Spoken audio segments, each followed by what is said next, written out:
Ladies and gentlemen, David Myddelton will now address us.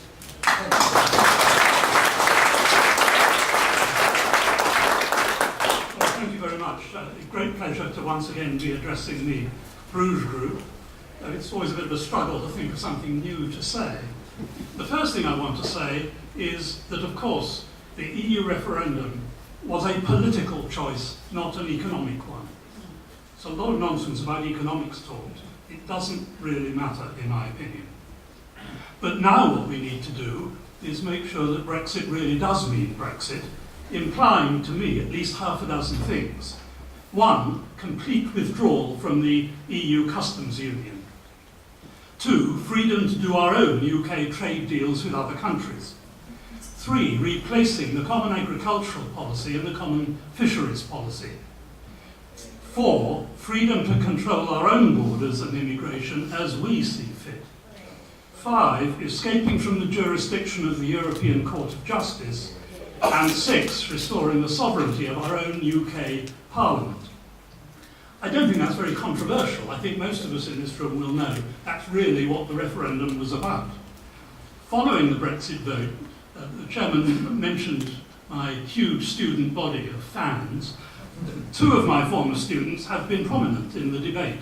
Crispin Blunt is chairman of the Select Committee on Foreign Affairs, and David Davis is the minister in charge of exiting the European Union. So I'm very proud of them. Blunt, of course, criticised the government for not allowing the civil service to do any contingency planning before the referendum. One of the most irresponsible decisions I can ever remember, even from the British government. Now, Margaret Thatcher and Jeremy Corbyn were nearby neighbours in North London for nearly 10 years. Despite very different political philosophies, they shared one strange feature. As leaders of the opposition during an EU referendum, they both supported the government policy of staying in the European Union. It's rather odd.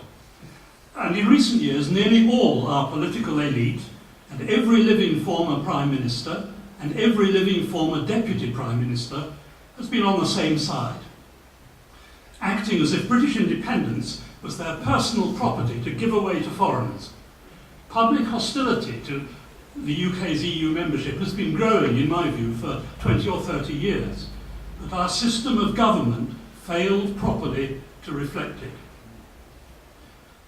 I want to say a word about the referendum campaign. I know that's looking backwards, but I was supposed to make a speech just before the referendum, which mysteriously got cancelled.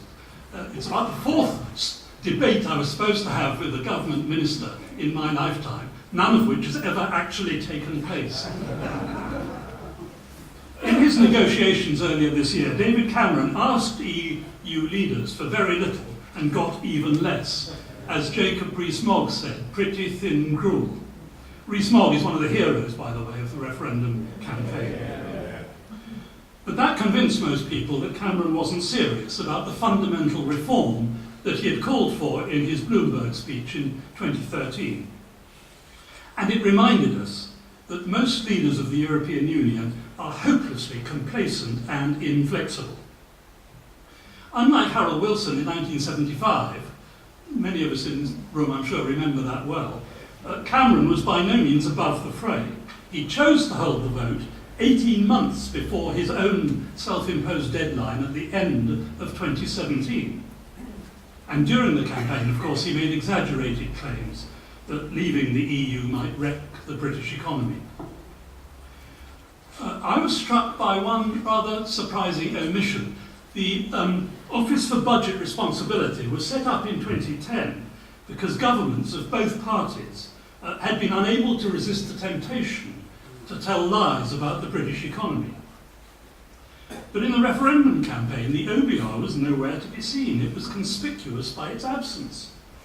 The fact that it wasn't even asked to comment on the government statements spoke volumes about the scare stories about what might happen if we were to leave the EU.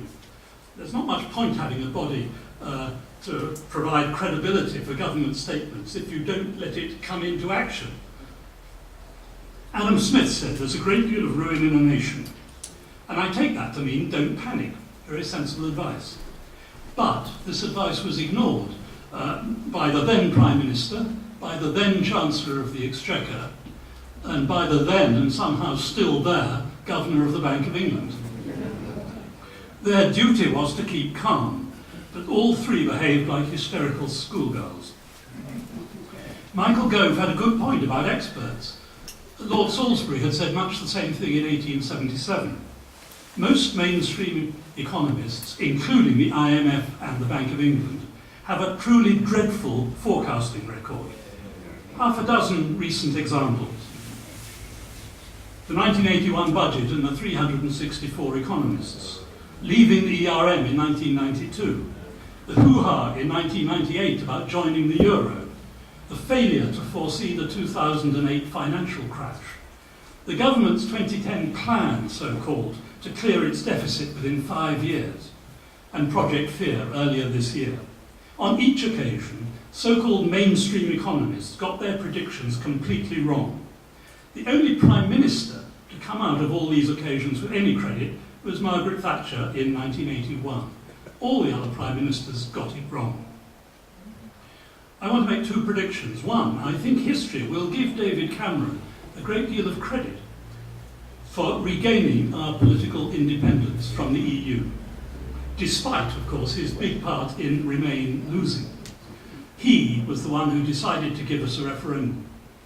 Until then, we'd seemed to have very little prospect of quitting the European Union, which Christopher Story called the enemy of its member states. Another prediction is this: if any government were foolish enough to try to reverse the referendum result, they'd get the biggest raspberry a free people in modern times has ever delivered to its rulers. We British don't like to be bullied. In any repeat UK plebiscite on the EU, the majority to leave would be far larger than it was before. I always reckon the economic pros and cons of Brexit were evenly balanced. And I always remember the IEA's first General Director, Ralph Harris, who defined a forecast as a pretense of knowing what would have happened if what did happen hadn't. Many short-term forecasts about Brexit were wildly incorrect, and of course the long-term outcome is still unknown. In my opinion, the best forecast was by PricewaterhouseCoopers. It was easy to follow, unlike the government's 200 pages of incomprehensible gobbledygook. PwC reckoned that by 2030, 15 years ahead, if we remained in the EU, real GDP per head would rise by 29%.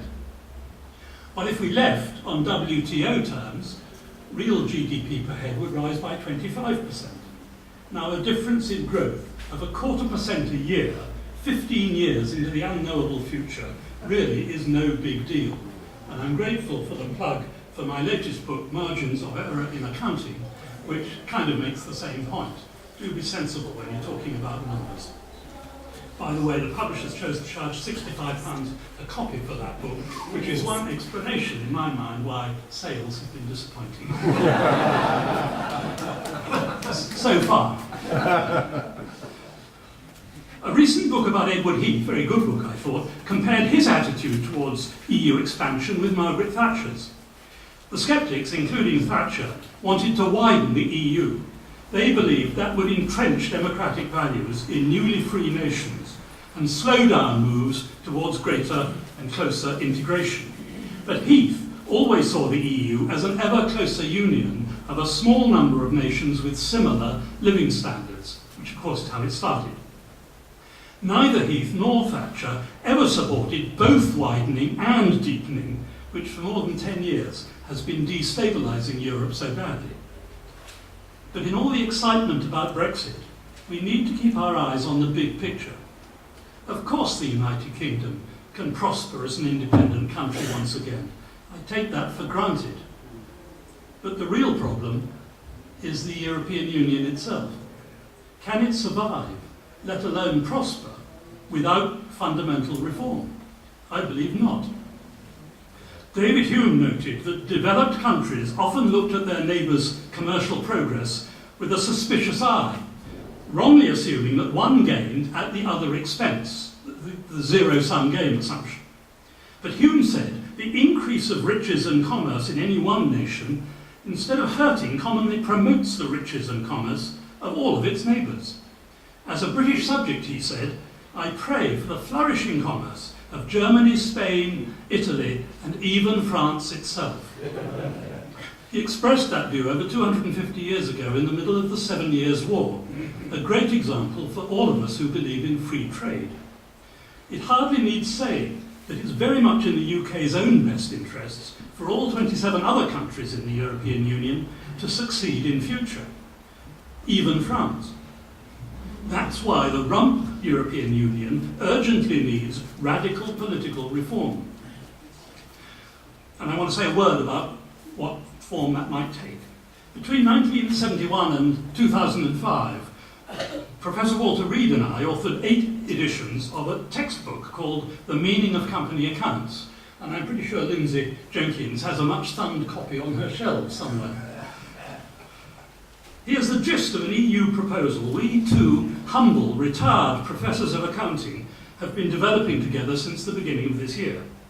Other people, including former Foreign Secretary David Owen, have made somewhat similar proposals.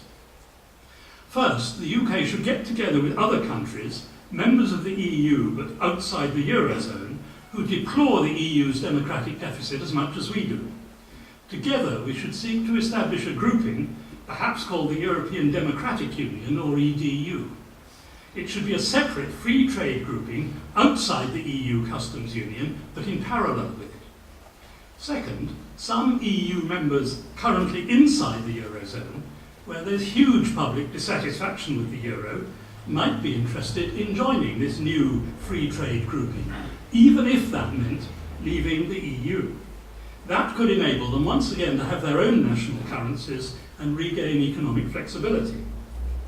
But a number of countries, many with close links to the German economy, might well prefer to remain inside the Eurozone and possibly pursue a path to ever closer union, which Cameron, I think, deserves a lot of credit for saying we had never been comfortable with. The minute I heard a British Prime Minister say those words, only 3.5 years ago now, I thought there was hope.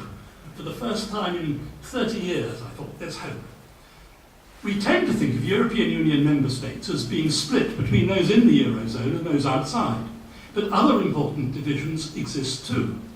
Between North and South, between East and West, between countries with a tradition of democracy and those with a more authoritarian history, and between wealthier and poorer countries.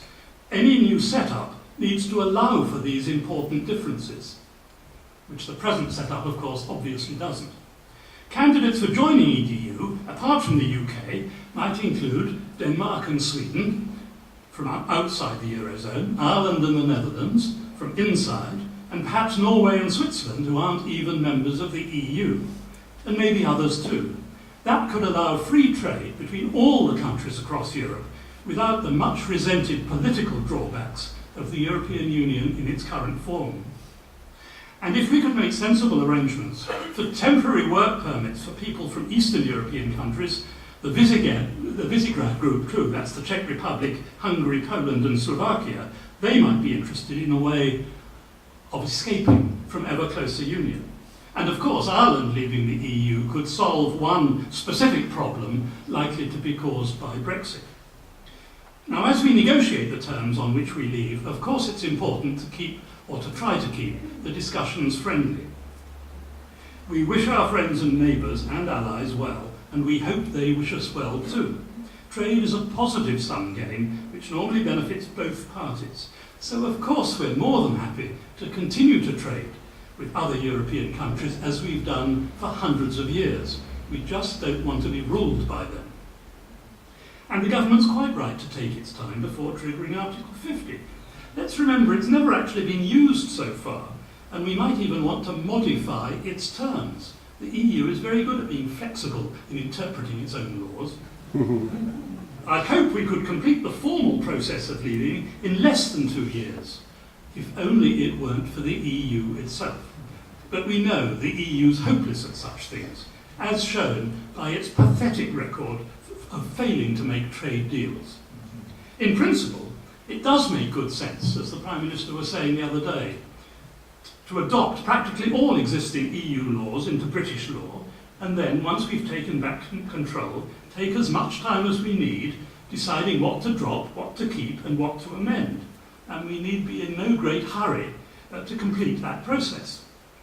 Doesn't worry me if it takes 10 years or more. This is a serious change we're making, and we should try to get it right. We should take our time. And when we're finally no longer a member of this continental collective, I do think it would be a nice idea to have some kind of ceremony to celebrate our freedom. Perhaps on the day we formally leave the European Union, we could find an EU flag somewhere in Britain that we can lower for the last time.